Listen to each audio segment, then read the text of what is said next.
삶의 마지막 단계에서 환자가 원하면 의료진의 도움으로 스스로 생을 마감하는 조력 존엄사법안이 최근에 발의됐습니다. 4년 전 비슷한 존엄사법이 먼저 나와서 현재 시행 중인데 어떤 점이 다른지 또 여건은 조성돼 있는지 장윤미 변호사와 함께 짚어보겠습니다. 어서 오십시오. 네, 어서 안녕하세요. 네, 먼저 이번 주에 꽤 컸던 그 판결부터 정리를 하고 가도록 하겠습니다. 대법원이 구미 여아 사망 사건이죠. 이 친모에 대한 1심과 2심의 결정을 뒤집었습니다. 그렇습니다. 사실 이 사건이 좀 복잡한데 좀 간략하게 설명을 좀 해주시죠. 구미에서 3살 여아가 사망된 채로 발견이 됩니다. 이 빌라의 임대인이 방을 좀 빼달라라고 하면서 거기에 거주하던 김모 씨의 아버지에게 연락을 했는데 그 아버지가 집에 가봤더니 본인의 손녀로 알고 있던 여아가 사망한 채로 방치가 돼 있었던 겁니다. 당연히 이 사건을 수사를 하면서 또 새로운 사실이 발견된 게 이 여아의 DNA 등 이 친자 확인을 해봤더니 이 김모 씨가 엄마가 아니라 언니였다. 그러니까 외할머니로 알고 있었던 성모 씨가 친모로 밝혀진 겁니다. 이게 무려 3번 유전자 검사를 했고 과학적으로는 객관적으로 좀 진단이 된 것 같습니다. 그렇다면 원래 20대 여성인 김모 씨가 낳은 아이가 어디로 갔느냐 이 부분은 아직까지도 밝혀지지가 않았고 관련해서 그렇다면 이 외할머니로 알고 있었던 친모인 성모 씨가 분명히 본인의 출산한 아이를 이 바꿔치기를 했을 것으로 보이는데 그럼 김모 씨의 딸이 난 아이의 행방은 오리무중이지만 그렇다면 언제 바꿔치기 했을 것인가 이 부분과 관련해서 경찰은 산부인과에서 이 딸이 출산했던 시기에 아무래도 아이를 바꿔치기 한 것으로 보인다. 그 당시에 여러 정황들이 있습니다. 아이의 신생아에게 그 채우는 발찌가 이제 좀 훼손된 채로 떨어져 있기도 했고 그때 산모 수첩만 가져가면 계속 누구든지 가족이라면 아이를 데려올 수가 있었답니다. 그럼 그 시기에 아이를 바꿔치기 한 게 아니겠느냐 이런 혐의가 전부 인정이 돼서 미성년자 약취로 1, 2심에서는 징역 8년형이 나왔습니다. 이 부분과 관련해서 대법원은 아이를 이 성모 씨가 낳은 사실은 인정이 되지만 바꿔치기 했다라는 부분에 대해서는 정황만 있을 뿐이라는 큰 취지에서 파기환송, 그러니까 원심으로 재판을 돌려보냈습니다. 전체적인 사건을 좀 설명해 주셨는데 결국은 그 20대 여성이 엄마가 아니고 언니로 확인이 된 거잖아요. 그렇습니다. 지금 현재 징역 20년을 선고받고 수감 중인 거죠? 그렇습니다. 사실 본인으로서는 본인의 친자를 이 방치해서 사망에 이르게 했다라는 점을 굉장히 법원도 좋지 않게 비난 가능성이 높은 범죄로 판단을 한 겁니다. 실제로 아이를 두고 이사를 가면서 본인은 뭐 이혼을 해서 아이를 건사할 수 없는 사정이라고는 항변했던 것으로 보이는데 음식이나 물 등을 전혀 주변에 두고 가지도 않았습니다. 당연하게도 아이가 이런 상황에서 며칠만 그때가 뭐 여름도 있고 뭐 이렇기 때문에 굉장히 기온도 높은 상황이었는데 그런 상황에서 사망을 예견했는데 굉장히 죄가 중하다라고 해서 20년형이 1심에서 선고가 됐습니다. 이 피고인인 김모 씨는 너무 형이 중하다라고 항소를 했고 검찰은 약하다라고 해서 또 항소를 했습니다. 그렇지만 항소심에서 20년형이 선고가 똑같이 됐고 이 부분과 관련해서 김모 씨 상고를 표기하면서 20년형 현재 확정됐고 그 당시에 적용된 혐의는 살인, 아동복지법 위반 그리고 아동수당도 아이를 방치한 이후에도 수령했기 때문에 뭐 이런 기타 혐의까지 합쳐져서 20년형이 선고가 됐습니다. 이 친모권은 1, 2심에서 징역 8년 선고가 나왔었는데요. 대법원이 파기환송을 했습니다. 그런데 어쨌든 확실히 해야 할 것이 이 파기환송했다는 게 잘못이 없다 이런 취지는 아닌 것이죠. 그렇습니다. 이게 무죄라는 취지로 돌려보냈다라기보다는 이 약취 유인 행위가 있었는지에 대해서 좀 더 세밀하게 심리가 이루어졌어야 된다는 취지입니다. 이런 아이를 본인의 딸과 사실상 손녀를 바꿔치기 했다라고 봐야 되는데 대법원은 그렇다면 그 의도 본인의 딸과 손녀는 다 본인의 핏줄이기 때문에 소중한 존재일 텐데 이것만으로 이 어떤 범죄의 경위가 설명되지 않는 부분이 또 분명히 있는 것이고요. 지금 아이를 바꿔치기 했다라고 인정됐던 여러 증거들, 그러니까 이 발찌가 떨어져 있었다든지 누구나 가족이면 데려올 수 있었다든지 그리고 특정 시기에 이 아이의 몸무게가 한 200g 정도가 줄어듭니다. 그럼 신생아 몸무게에서 200g은 상당히 큰 폭이라 그것도 아이가 바뀌었다는 굉장히 결정적인 증거로 1, 2심 재판부는 봤던 측면이 있거든요. 하지만 이런 부분은 직접적으로 아이를 바꿔치기 한 근거가 될 수는 없다. 정황은 될 수 있다라고 판단을 내린 거고요. 다만 대법원은 이런 뭐 DNA 검사, 유전자 검사를 통해서 성모 씨가 친모라는 사실을 뭐 부인하지는 않았습니다. 근데 일단 친모 석 씨의 이야기를 들어보면 예전부터 아이도 낳지 않았고 바꿔치기 한 혐의가 없다라고 강하게 좀 부인을 하고 있는 상태인데 뭐 앞으로 검찰이나 석 씨는 어떻게 대응을 해 나갈까요? 일단 이 파기환송심이 됐을 때 가장 기대해 볼 수 있는 건 이 모든 사건의 키를 쥐고 있는 성모 씨의 진술일 겁니다. 그렇지만 지금까지 심지어는 출산조차 하지 않았다라고 이야기를 했고 본인이 출산을 했을 거라고 추정되는 그 시점에 직장을 한 달 동안 쉬기도 했었습니다.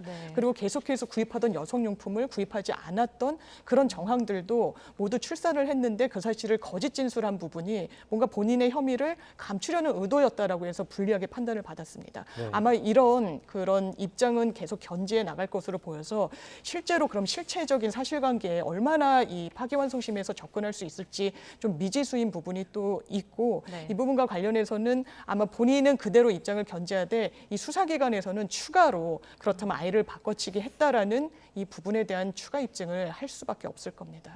잠시 정리를 하면 이 사건 정말 의문점이 너무 많습니다. 그렇습니다. 큰딸이 낳은 아이는 지금 어디로 갔는지, 그리고 석 씨는 숨진 아이를 어디서 낳았는지, 그리고 아이의 아버지는 누군지, 뭐 유전자 검사로 밝혀지긴 했지만 친딸임을 계속해서 부인하는 이유는 뭔지 이 의혹들이 정말 많거든요. 사실 본인은 이 혐의에서 벗어나기 위해서 이런 것 같고 실제로 출산 사실조차도 좀 부인을 했습니다. 그러니까 당연하게도 이게 누구의 아이인지 왜냐하면 남편의 아이는 아닌 것으로 좀 추정이 되고 있고 남편 같은 경우에는 부인이 성모 씨의 출산 사실조차 몰랐다라는 겁니다. 하지만 그 당시에 뭐 임산부 보정 속옷 등을 또 구입한 내력 등이 드러나기도 했고 그러니까 출산 사실 자체를 부인하는 어떤 그런 입장을 견지하더라도 파기환송심에서 받아들여질 가능성이 또 상당히 낮고 근데 또 법리적으로도 다툴 수 있는 여지가 있습니다. 왜냐하면 약취 유인, 미성년자 약취 유인이 이 유죄로 성립을 하기 위해서는 이 친권자의 의사에 반해서 아이를 데려왔어야 됩니다. 그런데 친권자는 그렇다면 본인의 손녀인 이 김모 씨 딸의 아이가 될 텐데 딸이 친권자인데 그 의사에 반해서 아이를 데려왔을 것인가? 라는 또 법리적인 다툼도 있습니다. 대법원도 그렇다면 뭐 사실관계도 분명하게 특정이 돼야 되겠지만 법리적으로 약취 유인이라는 이 구성 요건에 해당하는지 친권자의 어떤 의사에 반한다는 사실관계도 입증하라고 했기 때문에 상당히 파기환송심 장기화될 가능성이 있습니다. 변호사님 이게 석 씨가 계속해서 부인하게 되면 일단 법리적으로 이 사건이 미제가 될 수도 있습니까?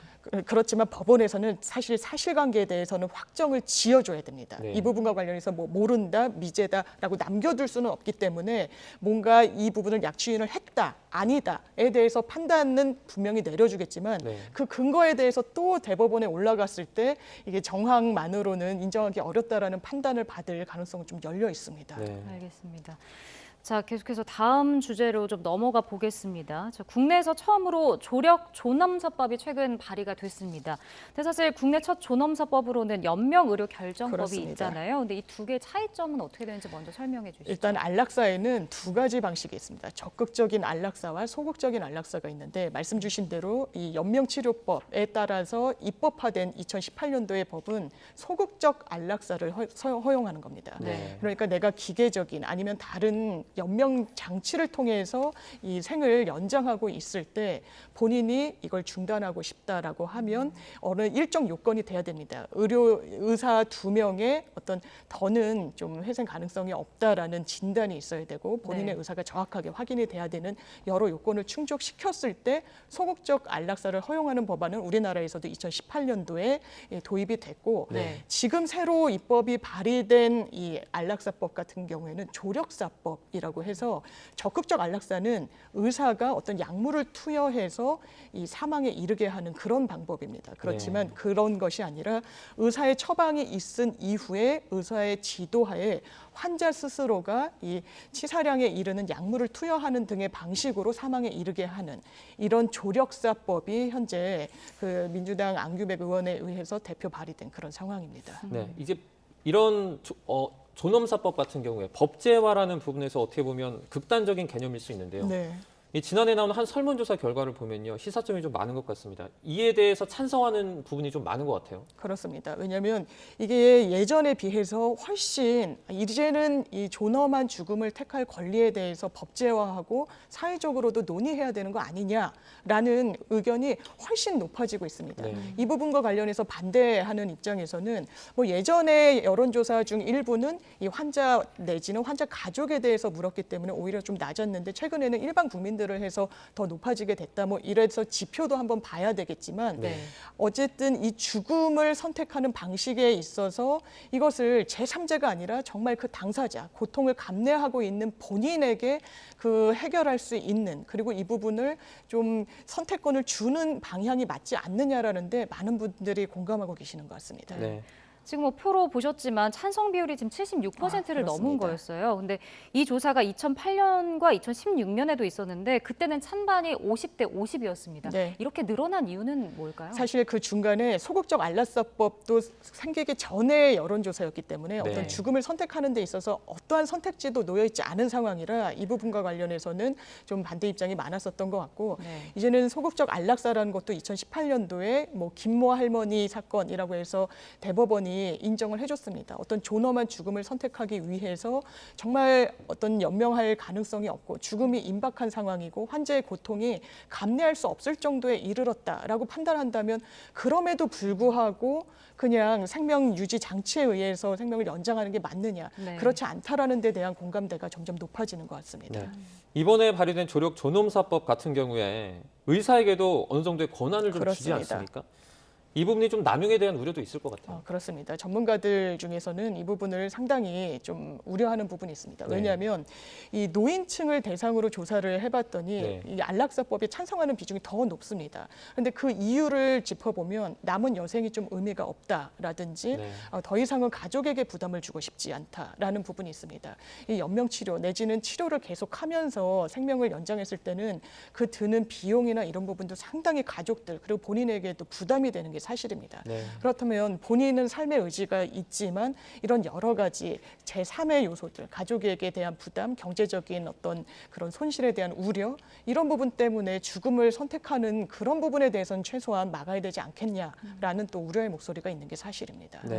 이렇게 보니까 이제 해외 사례도 사실 궁금해지는데요. 이 조력 존엄사법을 합법한 나라들은 어느 나라들이 있나요? 상당히 많습니다. 이 네덜란드 같은 경우에는 20년 전에 존엄사법을 또 도입하기도 했고요. 대표적인 게 또 스위스이기도 합니다. 국내 한 공무원분도 40대 분이 이 말기 암일 때 스위스에 가서 또 이 조력사를 선택해서 화제가 됐던 적이 있기도 합니다.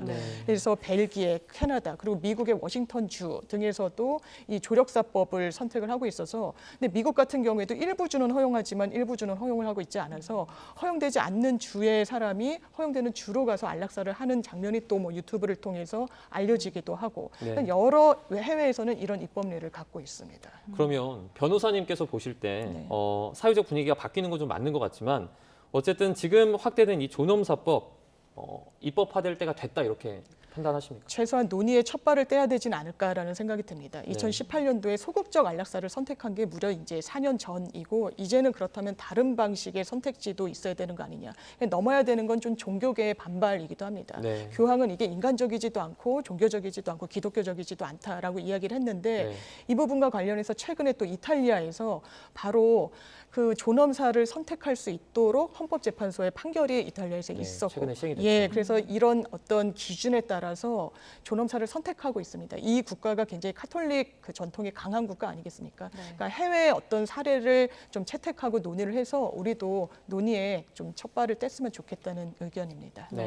뭐 논의가 되는 것도 중요하고 법제화가 되는 것도 중요하겠지만 사실 환자가 마지막 순간을 좀 품위 있게 맞는 환경이 조성돼야 하는 게 먼저일 것 같다라는 생각이 드는데요. 우리 사회에서는 이게 어디까지 지금 마련이 돼 있을까요? 사실 이 환자분들의 직접 육성을 들으면 더 이상 고통을 감내할 용기가 없다. 그리고 해외에서도 이런 사례들을 보면 내가 지금 육체적으로나 정신적으로나 완전히 끝자락에 와 있다. 죽음을 선택할 수밖에 없는 상황이다라고 이야기를 합니다. 이런 부분과 관련해서 예전에는 이 조력을 한 의사에 대해서 살인죄로 처벌을 하기도 했고 했지만 이게 과연 건강한 어떤 국가의 방책인가 방향인가에 대해서는 좀 논의가 있어야 될 필요가 있고 처벌 위주가 아니라 본인 당사자, 죽음을 임박한 환자에게 선택권을 주는 게 맞는 방향이 아닐까 합니다. 이제 경험적으로 가족이 아팠던 분 또는 그 가까운 분을 잃었던 분들은 아마 이런 것을 좀 생각해 보셨을 것 같습니다. 네. 그러면 지금 과정에서 어떤 논의가 좀 더 필요할까요? 그렇습니다. 누구나 존엄한 그리고 가족들과 이렇게 좀 평안하게 눈을 감기를 바라지만 실제 현실은 그렇지 않습니다. 네. 호스피스 동에서 가족들과 동행하고 유언을 남기면서 돌아가시는 분들 비중이 0.1%도 안 된다라고 하는 어떤 지표도 있습니다. 네. 이런 여러 가지 사정을 봤을 때 어떤 호스피스 이런 병동의 확충, 임종실에 대한 개선 논의도 함께 이뤄져야만 존엄한 죽음을 맞을 수 있는 문화가 정착되지 않을까 생각합니다. 네, 네. 알겠습니다. 여기까지 듣도록 하겠습니다. 다양한 사회 이슈들 장윤미 변호사와 함께 이야기 나눠봤습니다. 오늘 고맙습니다. 고맙습니다. 감사합니다.